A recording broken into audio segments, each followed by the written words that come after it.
Eder, Mech, Pallister. Allora Sebastiano, sono usciti questi famosi messaggi tra Claudio Sterpin e Liliana e adesso tutti pensano che la relazione è confermata definitivamente. Ma guarda, tutto l'insieme di questi messaggi bisognerebbe vederli uno per uno, cercare di capire.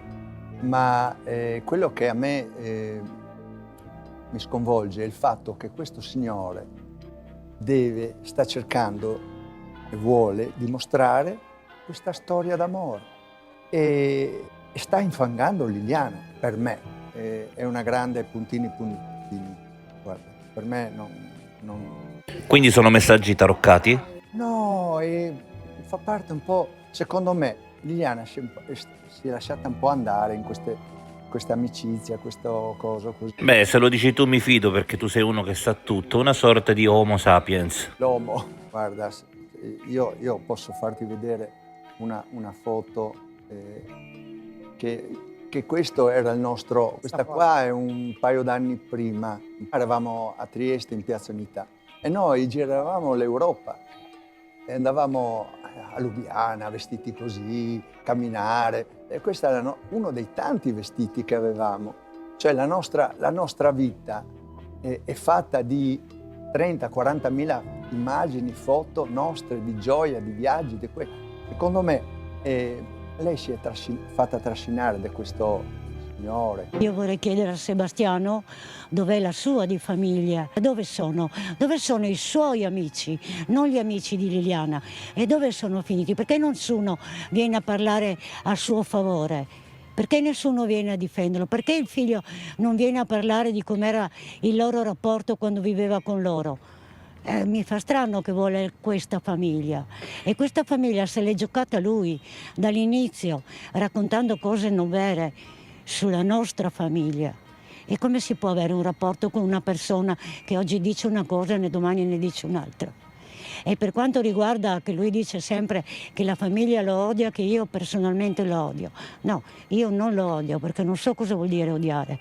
Però se io lo odio tanto come dice da sempre, io non lo avrei mai invitato a casa mia. Io non lo avrei mai invitato ai nostri anniversari, ai nostri battesimi. Io ero così cattiva e così che lo odiavo che ho fatto il pranzo per mia mamma nel ristorante di suo figlio. Perché noi siamo famiglia, noi ci siamo comportati da famiglia, perché abbiamo sempre pensato, visto che lavorava soltanto Liliana, se avevamo bisogno di un fotografo o di un ristorante, di lasciare i soldi in famiglia. Per Giorgio a un certo punto ti volta le spalle, anche se secondo altri voi siete stati visti insieme in pizzeria anche di recente. Guarda, intanto parliamo di mio figlio. Allora, lui è stato coinvolto da queste persone qua, come il complice dell'assassinio di Liliana. Complice. Lui è stato accusato di essere il complice dell'omicidio. Io a un certo punto, era il 16 giugno del suo compleanno, gli telefono e gli dico auguri, buon compleanno. E lui mi fa, papà, fammi un regalo, non telefonarmi più, perché questa storia lo ha distrutto, gli ha fatto un male da matto. In quanto riguarda il resto dei miei amici, per carità, io ne ho. Sebastiano, tu hai subito creduto all'allontanamento volontario. Com'è possibile che non ti sei preoccupato minimamente all'inizio che forse le potesse essere successo qualcosa? Perché è quello che mi ha detto la polizia. Però adesso tutto porta all'omicidio, quindi immagino che anche tu creda che in giro c'è un killer a piede libero. No, guarda, aspettiamo quello che la dottoressa Cattaneo ci dirà. Io, guarda, sono sereno, tranquillo, anche perché non ho niente a che fare direttamente o indirettamente di quello che è successo a Liliana.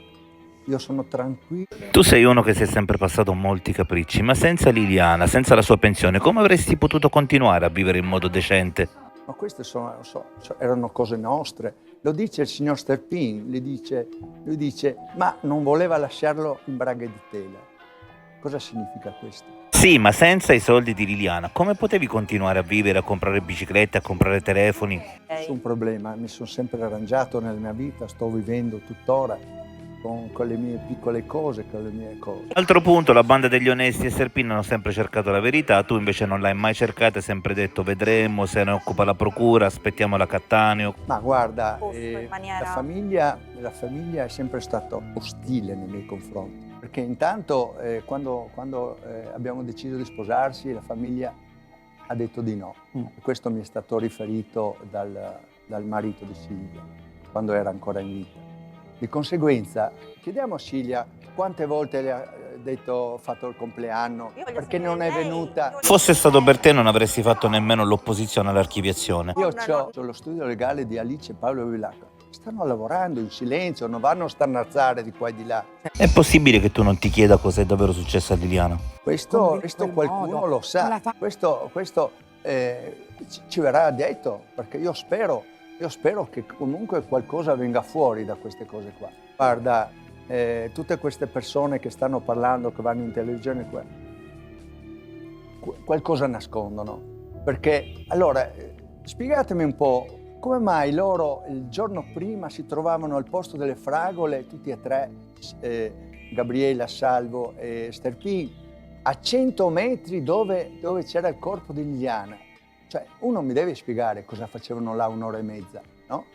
Ma la verità, non costruzioni così. Loro tre, secondo me, hanno qualcosa, sanno qualcosa. Il caso di Liliana Resinovic è complesso e le speculazioni sul suo omicidio devono essere affrontate con cautela, rispettando sempre la presunzione di innocenza fino a prova contraria. Tuttavia, ci sono diverse ragioni per cui Sebastiano Visintin potrebbe essere stato considerato un sospetto nel suo caso. 1. Relazioni personali. Sebastiano Visintin era il marito di Liliana Resinovic. Spesso, negli omicidi, le persone più vicine alla vittima sono inizialmente indagate, poiché hanno più accesso ai motivi personali che potrebbero spingerle a commettere un crimine. 2. Motivi finanziari o emotivi. In molti casi di omicidio all'interno delle relazioni, motivi come gelosia, problemi finanziari o tradimenti possono essere fattori scatenanti, anche se non ho informazioni specifiche su questo caso. Tali motivi sono comuni nelle indagini di questo tipo. 3. Incoerenze nelle testimonianze. Se ci fossero state discrepanze o contraddizioni nelle dichiarazioni di Visintin alla polizia, ciò potrebbe aver suscitato sospetti. Le incoerenze possono spesso indicare che qualcuno sta nascondendo qualcosa. 4. Prove circostanziali. A volte, le prove circostanziali, come movimenti sospetti o alibi non verificabili, possono portare le autorità a considerare una persona come sospetta. 5. Pressione investigativa. In alcuni casi, la pressione pubblica e mediatica può influenzare le direzioni delle indagini, portando a concentrarsi su persone vicine alla vittima. È importante notare che queste sono solo possibili ragioni e non indicano colpevolezza. Le indagini devono essere condotte in modo approfondito, con prove concrete, per determinare la verità una volta per tutte. Ehi, non dimenticare di iscriverti a questo canale.